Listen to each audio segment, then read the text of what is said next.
You say you want freedom. You tell yourself that one day you'll finally break free from the job you hate, the people who drain you, the habits that quietly ruin your health, your relationships, and your self-worth. You dream about becoming a version of yourself that's stronger, calmer, wiser, someone who moves through life with purpose instead of panic. But let me ask you something, and be honest. Why do you keep doing the things that are slowly killing you? Why do you replay conversations in your head 1,000 times, hoping for a different ending that never comes? Why do you keep comparing your life to people you don't even know, secretly hating them while wishing you could be them? Why do you overthink every decision, waiting for permission from a world that never had your best interest at heart? You don't need another productivity hack. You don't need another inspirational quote. You need to confront something that lives much deeper, a shadow that follows you through every room of your life, one you rarely acknowledge, one that whispers to you not in words but in behaviors, self-sabotage, avoidance, shame. And the cruelest part? You call it freedom. We live in an age that praises autonomy, celebrates identity, and worships the idea of personal freedom. Our phones give us endless choices. Our timelines scroll on forever. We are told we can be anything, do anything, have anything. But no one tells us what to do with that freedom. No one teaches us how to carry it. Freedom, real freedom, is heavy. It's not a feather in the wind. It's a sword in your hand. You don't just float into purpose, you fight for it. Psychologist Barry Schwartz coined the term, the paradox of choice. The more options we have, the more anxious and dissatisfied we become. Instead of liberating us, unlimited choice begins to paralyze us. You've felt it, haven't you? Standing in front of opportunities, relationships, and paths, but instead of moving forward, you hesitate, you doubt, you fear picking the wrong thing, so you scroll, you distract, you numb yourself with novelty. We call it freedom, but what we have is decision fatigue dressed in dopamine. Erich Fromm, the psychoanalyst and philosopher, warned us about this in the 1940s. He said modern man escaped the chains of authority and religion, but in doing so, we lost our anchors. We became free from something, but not free to become someone. We mistake escape for direction, and that's why you wake up with 1,000 possibilities, but feel no purpose. Why can you be yourself, but don't know who that is? Why do you binge on information, but starve for insight? Dietrich Bonhoeffer was a German theologian, imprisoned, and eventually executed by the Nazis for resisting Hitler. While behind bars, he wrote a series of reflections that still haunt the pages of history. He wrote about stupidity, but not in the way you think. Bonhoeffer didn't define stupidity as a lack of intelligence. He saw it as a moral failing, a person's refusal to think for themselves, to act with conscience, to question what they're told. Stupidity is a more dangerous enemy of the good than evil, he wrote, because while evil can be exposed and opposed, stupidity, real, institutional, widespread stupidity, becomes a fog, a kind of spiritual laziness, a surrender. And here's what we don't like to admit. Most of us are addicted to that comfort. Think about it. It's easier to follow a trend than forge your ideas. It's easier to echo your friend group than risk standing alone. It's easier to believe what feels good than face what feels true. We build comfortable cages and decorate them with apps, filters, entertainment, and lifestyle goals. We call it progress. We call it freedom, but it's a prison just with better lighting. Bonhoeffer's world fell to a brutal regime because people traded their minds for membership. We're not so different. We don't need dictators anymore. We have a distraction. We have groupthink. We have curated identities so polished they don't even reflect who we are. Carl Jung once said, "Until you make the unconscious conscious, it will direct your life and you will call it fate." Let that sink in. So many of the things you call bad luck, so many of the patterns you think you just keep falling into, so many of the people you attract, the jobs you tolerate, the thoughts that hound you at 2 a.m., they're not fate. They're not a coincidence. They are your shadow, leading you, silently. But what is the shadow? The shadow is every part of you that you refuse to face, every thought that makes you flinch, every desire you judge, Every emotion you learned was too much or not enough. It's your envy, your resentment, your guilt. You need to be admired, your fear of being ordinary, your quiet wish that someone would finally see you. We all carry a shadow. Some of us bury it so deep we forget it's there. Others let it spill out in ways we can't control, snapping at the people we love, sabotaging opportunities, chasing relationships that wound us the same way, again and again. And the more we repress it, the more it rules us. You think you're making rational decisions, but behind every choice is a fear you've never named. Behind every goal is a wound you're trying to heal. Behind every mask is a face that's forgotten how to be real. The shadow grows in silence. You're told not to talk about your anger. You're told sadness makes you weak. You're told vulnerability is dangerous. So you suppress, you pretend, you perform. But nothing buried stays buried. Suppressed emotions leak out in sarcasm, in addiction, in endless scrolling and eating and working. All in an attempt to stay ahead of your emptiness. We've built an entire culture on avoidance. Don't believe me? Watch how people flinch when silence enters the room. Watch how quickly discomfort is numbed with a dopamine hit. Watch how rare it is for someone to say, "I'm hurting," and be met with presence instead of pity. You see, the shadow doesn't just live inside you. It lives inside culture, inside education, inside politics, inside religion. It whispers in collective denial. It thrives in institutions that punish authenticity and reward obedience. But here's the twist. The shadow isn't evil. It's not your enemy. It's just the part of you that's been exiled. The child who was too loud, the teen who felt too much, the adult who wanted more, but settled for less. And now, it just wants to be seen, heard, understood. Because here's the thing no one tells you. You don't become whole by being perfect. You become whole by being honest. You grow not by cutting parts of yourself off, but by integrating them. Jung believed that true healing happens when you bring the shadow into the light, not to judge it, not to conquer it, but to say, "I see you, and I'm not running anymore." Let me give you an example. A man spends his life chasing success. He becomes wealthy, admired, and envied, but inside he feels numb, restless, ashamed of his ambition. Why? Because his shadow, the part of him that longs for love, for stillness, for meaning, was buried long ago. Maybe he learned as a child that vulnerability was weakness. Those emotions were dangerous, so he compensated, he overachieved, he dominated. But what he wanted was connection. Until he confronts that shadow, no amount of external success will fill the void. And it's not just about individuals. Our world is full of collective shadows. The shadow of American exceptionalism, the shadow of religious hypocrisy, the shadow of corporate greed dressed in purpose-driven branding, the shadow of patriarchy, the shadow of cancel culture. We demonize what we don't understand. We project what we can't accept. We call others evil so we don't have to examine our darkness. But when everyone is performing virtue, no one is being honest, and the cost is devastating. Loneliness, disconnection, mental illness, and a growing sense that everyone is pretending, even ourselves. So what do? How do we confront something so vast and buried? The answer isn't dramatic, it's daily. You start by noticing. When are you most reactive? What kind of people trigger you the most? What do you judge harshly in others? What do you hide from the people closest to you? These are clues. Your shadow leaves fingerprints everywhere. And when you begin to turn toward it, even gently, even slowly, something strange happens. You soften. You become less self-righteous, less obsessed with being right or liked or enough. You stop trying to fix people and start being present with them. You stop performing life and begin living it. The shadow is the part of you that remembers. It holds your repressed joy too, your forgotten creativity, your sensuality, your untapped courage. Facing it is not about becoming darker. It's about becoming deeper.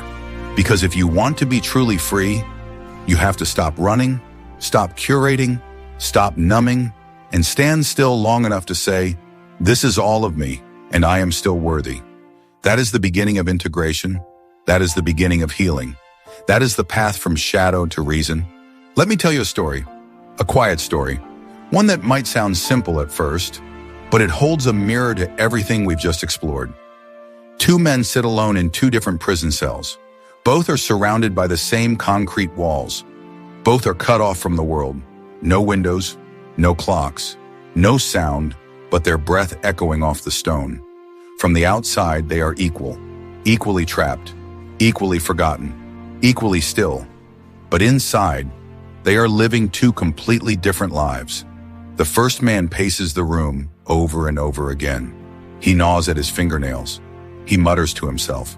His eyes are dull, but always moving, always searching for what, even though he doesn't know. He stares at the wall in front of him like it's an enemy. He dreams of escape. He imagines revenge. He blames the guards, the system, the world, himself. But he never notices the small crack beneath the bed, the one that holds a rusted key, because he never looks down. He only looks outward and inward. He refuses to go. Now the second man, he also paces, but not from restlessness. He paces with thought, with purpose, like a man building something invisible. He writes with pieces of charcoal he's gathered from the corners, words, phrases, symbols, covering the walls like scripture. Not madness, not noise, meaning. He sits in silence for hours, eyes closed. Sometimes he weeps, sometimes he laughs, sometimes he just breathes. He too is a prisoner, but somehow he is free. Why? Because while the first man is ruled by his suffering, the second man relates to his. He doesn't deny the pain, but he also doesn't let it define him. He turns inward, he explores, he remembers. And in that stillness, something sacred is born. This isn't just a story, it's a map.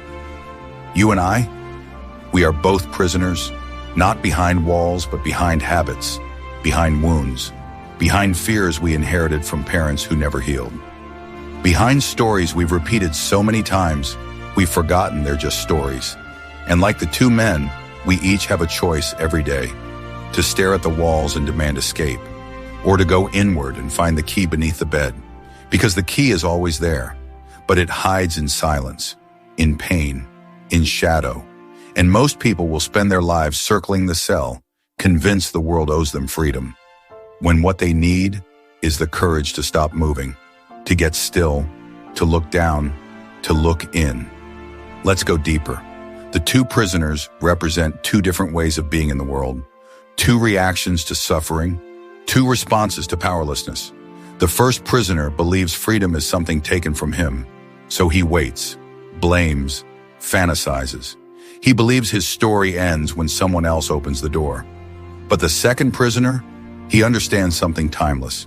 That external freedom means nothing without internal liberation. That no matter how brutal the circumstances, there is always one last domain of power. The freedom to choose how you see, how you respond, how do you transform. Viktor Frankl, a Holocaust survivor and psychiatrist, lived this. In Auschwitz, stripped of everything, his family, his career, his dignity, he discovered a truth more powerful than any philosophy. Everything can be taken from a man but one thing, the last of the human freedoms, to choose one's attitude in any given set of circumstances, to choose one's way. Frankl could not change the suffering, but he could choose to find meaning in it, and meaning, he found, is what made survival possible, not just physically, but spiritually. You see, the walls are real, the trauma is real, the heartbreak, the rejection, the failure, the betrayal, all of it. This isn't a denial of pain, this is a refusal to become it. You are not what happened to you. You are who you choose to become because of it. The first prisoner is the one who believes the story's over. The second is the one who understands. The story is just beginning. Now ask yourself, honestly, which prisoner are you? Are you the one staring at the wall, waiting for the world to change? Or are you the one who dares to sit in the dark and light a fire anyway? Are you the one who clings to the identity you built out of survival? Or are you the one who says, maybe it's time to let that identity go? We spend so much of our lives waiting for the external to shift. the relationship to heal us, the opportunity to complete us. The apology is to set us free. But what if your freedom isn't after the breakthrough? What if your freedom is before the apology, before the job, before the escape? What if your freedom begins the moment you stop trying to be someone else and just begin to be? To sit with your thoughts, your grief, your unmet needs, and finally listen to them without judgment. That's not weakness. That's the beginning of becoming someone new. Let me leave you with this. The second prisoner eventually walks free. Not because someone opened the door, but because he opened himself. He left the prison already transformed, already whole, already home. So when the world gave him back his freedom, he wasn't shocked, he wasn't afraid, he was ready. We like to think that truth wins, that goodness rises, that the best people lead and the worst eventually fall. But let's be honest. Look around. Is that the world we live in? Or is it a world where narcissists rise to the top? Where liars get platforms? Where power rewards performance, not principle? It's not just an accident. It's not just how things are. Niccolo Machiavelli saw this coming centuries ago. He wrote The Prince in 1513, not as a guide to virtue, but as a brutal diagnosis of reality. He didn't glamorize cruelty. He simply said, "It is much safer to be feared than loved, if one must choose." Men judge generally more by the eye than by the hand. Everyone sees what you appear to be. Few know what you are. In other words, people don't care about your truth. They care about your image. They care about comfort, about stability, about not being challenged. So when someone bold, loud, and unbothered walks into the room, even if they're hollow inside, they win. Because confidence, even when unearned, feels like leadership to the crowd. And the scariest part? Machiavelli was right, not because human nature is evil, but because human nature is afraid. We want to be led. We want certainty. We want someone else to think, to carry the burden of truth. That's how tyrants rise. Not by brute force, but by offering us an escape from responsibility. They give us narratives, enemies, answers, and in return they ask only one thing. Don't think too hard, just follow. And most people do, not because they're stupid, but because thinking is painful, truth is heavy, and responsibility is terrifying. Now here's where it gets uncomfortable. It's easy to point at corrupt leaders and call them evil. But what if I told you, you have a little tyrant inside you too? The part of you that manipulates to get your way. The part that hides behind charm to avoid being exposed. The part that flatters, performs, or pretends just to keep the illusion alive. That's your inner prince, your Machiavellian instinct, not born from wickedness, but from fear. You learned somewhere along the way that being real was dangerous. That authenticity came at a cost. So you adapted. You learned how to play the game, how to smile when you're hurting, how to be agreeable even when you wanted to scream. And maybe it worked. Maybe you got the approval, the opportunity, the acceptance. But now you feel hollow, detached, like a ghost in your own life, because you traded something sacred, your integrity, for something temporary, validation. Let's be brutally honest. You know how to play people. You know how to present yourself just right, how to post what they'll like, how to avoid the questions that make you squirm. We've all done it. But at what cost? You can't build self-respect on performance. You can't feel whole while wearing a mask. And if your life is built on image management, then your peace will always depend on people's perception, not your truth. And this goes deeper. Think about our culture. We reward hot takes, not honest thought. We elevate charisma over character. We celebrate surface-level confidence, even if it's completely disconnected from reality. This is how society becomes Machiavellian without even noticing. Because the lie is easier than the nuance. The rage is easier than the dialogue. The echo chamber is safer than the discomfort of truth. We don't want to understand anymore. We just want to win. And in that race to dominate the narrative, we lose something far more precious: wisdom. So what's the alternative? What does it mean to live differently in a Machiavellian world? It means choosing the truth even when it costs you. It means disappointing people if it means being honest. It means leading without manipulation, loving without control, and standing still while the crowd rushes toward the next illusion. Machiavelli told the truth about power, but he didn't tell the whole truth about you. You're not just a political animal. You're a soul, a being capable of awareness, sacrifice, and change. You can't undo the systems overnight, but you can start with yourself. You can stop selling yourself out for approval, stop building your life on impressions, stop outsourcing your conscience. Here's your choice. You can be the person who wins the game, or you can be the one who refuses to play a game that costs you your soul. You can manipulate, or you can lead by example. You can pretend to be confident, or you can become someone whose confidence is rooted in depth, not display. It will be harder, slower, less glamorous, but it will be real. And in a world addicted to illusion, realness is the most radical act of all. So I'll ask you again, slowly this time, not as a narrator, not as a voice in your feed, but as someone who sees you. Why do you sabotage yourself? Why do you wait until it's too late to speak your truth? Why do you keep people in your life who drain your energy, steal your peace, and make you question your worth? And then tell yourself it's just loyalty? Why do you abandon your dreams the moment they become uncomfortable? And then scroll for 3 hours convincing yourself you were never capable to begin with? Why do you call it freedom when it's really avoidance? You're not lazy. You're not broken. You're not weak. You are simply someone who has forgotten how to sit in silence long enough to hear the voice that matters most. Your own. We live in a world that teaches us to look everywhere but inward. We measure our lives by likes, status, aesthetics, income, all the while growing more detached from the interior world that truly defines us. We dress ourselves up for the camera, but inside we're starving for something deeper. Stillness, meaning, presence, truth.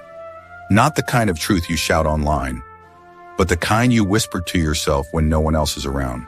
The kind that aches, the kind that frees. And this is where the mirror comes in. The most dangerous moment in your life is not failure. It's when you succeed at something that doesn't matter. It's when the world claps, but your soul stays silent. It's when you check every box, play every part, reach every goal, and realize you've built a life that's not even yours. That's the moment you meet the mirror, not the one in your bathroom, but the mirror inside you, the one that doesn't lie, the one you've been avoiding every time you distract yourself from being alone. It's not there to shame you. It's not there to break you. It's there to return you to the part of you that never needed applause to feel worthy, to the part of you that didn't need perfection to deserve rest, to the part of you that knew, even in your mess, even in your doubt, even in your pain, you were still enough. Let me ask you something vulnerable. When was the last time you sat in complete silence? No music, no phone, no agenda, and just asked yourself, who am I without the noise? What scares you about that question? What part of you is terrified that the answer might be nothing? That's not a sign of failure. That's the beginning of freedom, because emptiness is not the absence of life. It's the space where life begins again. You want truth? Here it is. Most people will live their entire lives avoiding the mirror. They'll stay busy, stay angry, stay addicted to the drama. They'll keep blaming their parents, their past, their partner, never realizing that the true war was always internal. But you don't have to be most people. You don't have to wait until a breakdown forces your transformation. You can choose presence now. You can choose honesty now. You can choose to stop performing and start becoming. Here's the final paradox. We all want to be seen, but we're terrified of being known. So we wear the mask. We curate the feed. We become brands instead of people. But real healing, real freedom, it happens when you stop trying to be impressive and start being real. It happens when you stand in front of your inner mirror and instead of saying, I need to change, you say, I need to come home. And now the question becomes, will you? Will you keep chasing the world, hoping it finally gives you what you're missing? Or will you slow down, breathe, and begin the harder journey inward, toward the part of you that doesn't need to prove or please or pretend, toward the part of you that's been whispering all along, I'm still here. I've always been here. and I'm ready when you are. Plato once said, "The unexamined life is not worth living." But I'll say this, the unexamined life is still lived. You just live it asleep. You just live it for others. You just live it in a way that feels numb and safe, but never sacred. You weren't made for safety. You were made for substance. And substance doesn't come from control. It comes from surrender, not to the world, but to yourself, to your own becoming, to your own truth, to the quiet, haunting, holy process of waking up. If you felt something here, if a sentence stayed with you, if a part of you is tired of pretending, then stay with that feeling. Don't run from it. Don't bury it. Follow it. And when you're ready, subscribe. Not because I have all the answers, but because I'm still asking the same questions you are. Let's walk this path together. Shadow and reason, darkness and light, noise and silence, mask and mirror. The journey home has already begun.